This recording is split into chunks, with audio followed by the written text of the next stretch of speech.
A random forest grows its trees side by side, then lets them vote. Gradient boosting takes a completely different path. It grows trees one after another, and every new tree has a single job: fix the mistakes the others left behind. Picture the difference.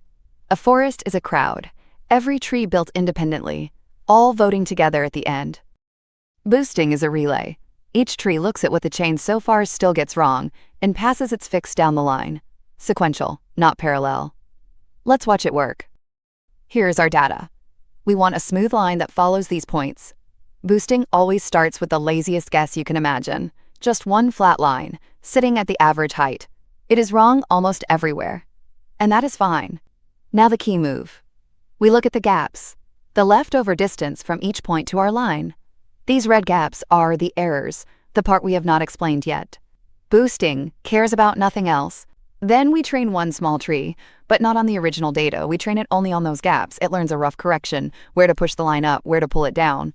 We add that correction, and the line bends toward the points. Look at the gaps now, already smaller. One tree down, and we are closer to the truth. And we just keep going? Look at the gaps, grow a small tree to shrink them, add it in. Again and again. Each round the line creeps closer, and the red errors fade away. After enough small trees, our humble flat line has grown into a smooth curve that hugs the data. No single tree did the job. They did it together, in sequence. Every round is really just this one idea. The new guess equals the old guess, plus a small step, times the correction. That small step is the learning rate. We deliberately take baby steps, because tiny, careful nudges are far safer than one big leap.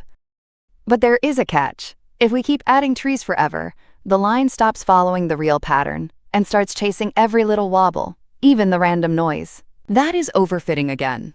The cure is simple. We watch the score on fresh data and stop the moment it stops improving.